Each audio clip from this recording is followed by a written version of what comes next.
এই ভিডিওতে আমরা আলোচনা করব হিসাব একাদশ শ্রেণীর হিসাব বিজ্ঞানের জাবেদার কিছু গুরুত্বপূর্ণ টপিকস নিয়ে। ওকে, আশা করি তোমাদের ক্লাসটি ভালো লাগবে। তো প্রথমেই দেখো জাবেদা মূলত হচ্ছে আমরা আজকে যে টপিকটা নিয়ে আলোচনা করব লেনদেনটা নিয়ে। লেনদেন ধরো কিভাবে লেনদেন করা হয়, নগদে এবং বাকিতে কিভাবে লেনদেন করা হয়। তো লেনদেনের ক্ষেত্রে আমরা যেমন নগদ লেনদেন, হ্যাঁ, যেমন নগদ টাকা যদি আমাদের আসে, আমি এখানে তোমাদের সুবিধার্থে আমি একটু লিখে রাখছিলাম, নগদ টাকা আসলে কি হবে, নগদান হিসাব ডেবিট।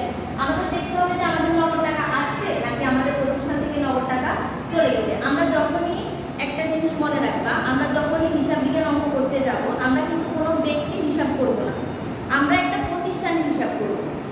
আমাদের এটা মাথায় রাখতে হবে যে আমরা একটা প্রতিষ্ঠানের কাজ করতেছি, আমরা একটা প্রতিষ্ঠানের হিসাব করতেছি।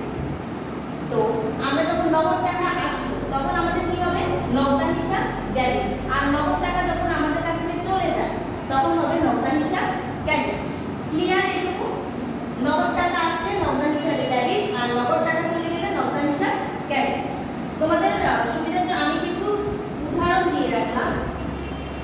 যেমন দেখো, বেতন প্রদান করা হলো, বেতনটা আমি যেহেতু প্রদান করা হলো, এখানে নগদে প্রদান করা হলো না বাকিতে প্রদান করা হলো, আমাদের এখানে কিন্তু কিছু বলা নেই, বলা হচ্ছে নগদ প্রদান করা হলো। তাহলে আমি এটা ধরে নিব যে আমার বেতনটা নগদেই প্রদান করা হয়েছে। তাহলে আমাদের এখানে কি হবে, নগদটা যেহেতু আমি বেতনটা যেহেতু আমি নগদে প্রদান করছি, তাহলে আমার নগদ হিসাব ক্রেডিট,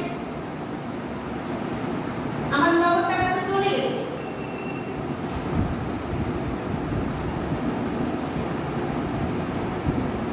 দেখো, বেতন প্রদান করা হলো, তাহলে আমরা নগদ টাকায় তো বেতনটা প্রদান করলাম, তাহলে নগদান হিসাব। এখন দেখো, বেতন প্রদান করা হলো, বেতনটা আমরা নগদ টাকায় তো প্রদান করলাম, তাহলে আমাদের এখানে কি হবে, নগদ টাকা আমাদের প্রতিষ্ঠান থেকে চলে গেছে, তাই আমরা এখানে কি হবে, নগদান হিসাব কি হবে, ক্রেডিট।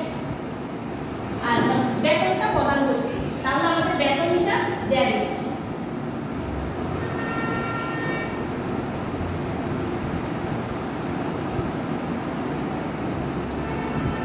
নগদ টাকা তো আমাদের কাছ থেকে চলে গেছে, এজন্য আমাদের এখানে নগদান হিসাবটা আমাদের কি হয়েছে, ক্রেডিট।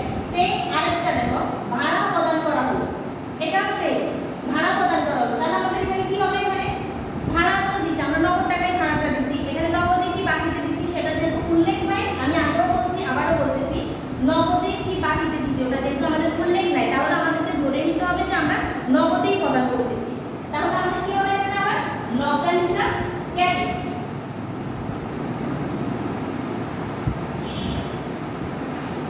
আর ভাড়া প্রদান করা হলো, ভাড়াটা পরিশোধ হয়েছে আমাদের, তাই ভাড়াটা আমাদের ডেবিট।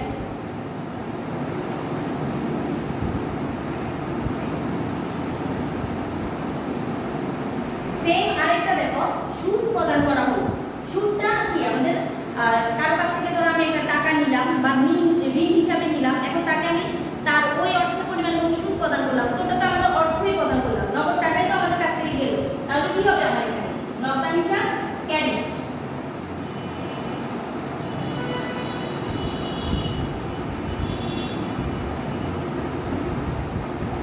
আর সুদ হিসাব ডেবিট।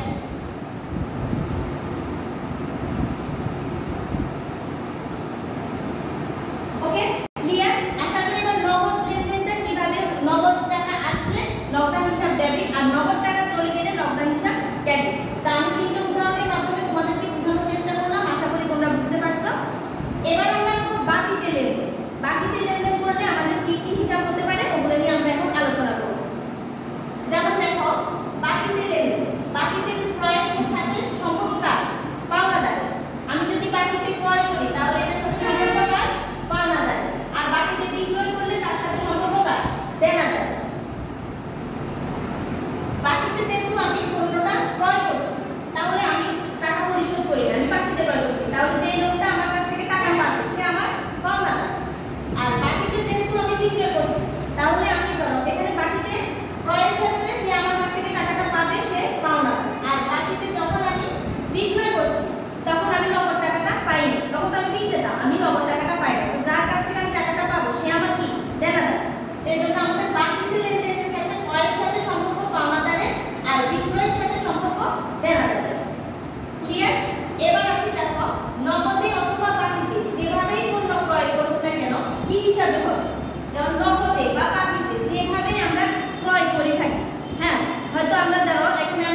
নগদে অথবা বাকিতে যেভাবে আমি পণ্য ক্রয় করি না কেন কি হবে আমার ক্রয় হিসাব ডেবিট। আর নগদে অথবা বাকিতে যেভাবে আমি পণ্য বিক্রয় করে থাকি কি হবে আমার বিক্রয় হিসাব ক্রেডিট। কারণ নগদে বা বাকিতে যেখানে আমি নগদে বিক্রি করলে আমার কি হবে নগদান হিসাব ডেবিট আর বিক্রয় হিসাব যাবে ক্রেডিট। আর যদি আমি বাকিতে বিক্রয় করে থাকি বাকিতে পণ্য বিক্রয় করে থাকি তাহলে আমার বিক্রয় হিসাব হবে ক্রেডিট। কিন্তু যার কাছ থেকে আমি পাওনাটা পাবো আমার বিক্রয়ের সাথে সম্পর্কটা দেখা যাবে তাহলে আমার দেনাদার হিসাব আসবে ডেবিট। তো আমি তোমাদেরকে আরেকটু ক্লিয়ার করার জন্য আমি দুইটা উদাহরণ দিচ্ছি, আশা করি তোমরা বুঝতে পারবে। নগদে পণ্য ক্রয়, তো নগদে যেহেতু আমি পণ্যটা ক্রয় করছি আমি আগে বলছি নগদে বা বাকিতে যেভাবে আমি পণ্য ক্রয় করে থাকি তাহলে আমার কি হবে ক্রয় হিসাব ডেবিট।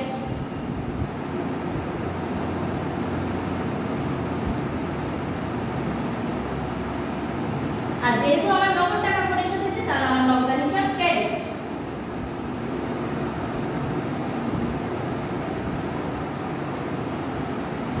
এবার আসো বাকিতে পণ্য ক্রয়, বাকিতে পণ্য ক্রয় কি হবে ক্রয় হিসাব ডেবিট।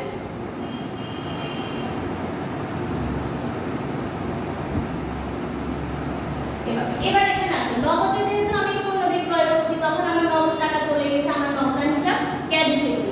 এবার আমি বাকিতে পণ্য ক্রয় করছি আমার ক্রয় হিসাব তো বলছি যে নগদে হোক আর বাকিতে হোক ক্রয় হিসাব হবে ডেবিট। এবার আমি বাকিতে যেহেতু পণ্যটা ক্রয় করছি তাহলে আমার টাকাটা কে পাবে আমার কাছ থেকে সে আমার কি পাওনাদার, তো পাওনাদার হিসাব ক্রেডিট।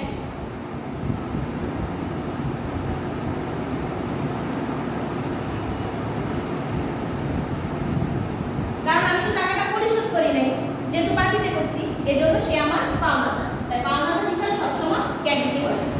এবার দেখো নগদে পণ্য বিক্রয়,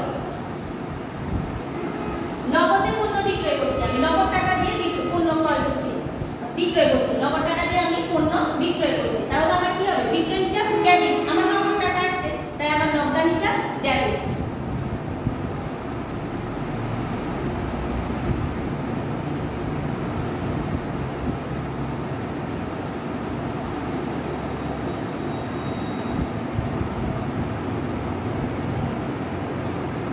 এবার দেখো আরেকটা উদাহরণ দিচ্ছি বাকিতে পণ্য বিক্রয়, আমি যে পণ্যটা বাকিতে বিক্রয় করছি তাহলে আমি কি নগদ টাকা পরিশোধ করছি, পরিশোধ করছে আমাকে নগদ টাকা বাকিতে করছি তাহলে আমি কি হবে এখানে আমার বিক্রয় হিসাবটা ক্রেডিট হবে।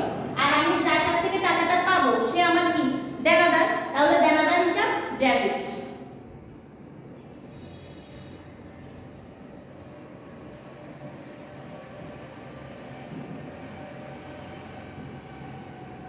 আর বিক্রয় হিসাব ক্রেডিট।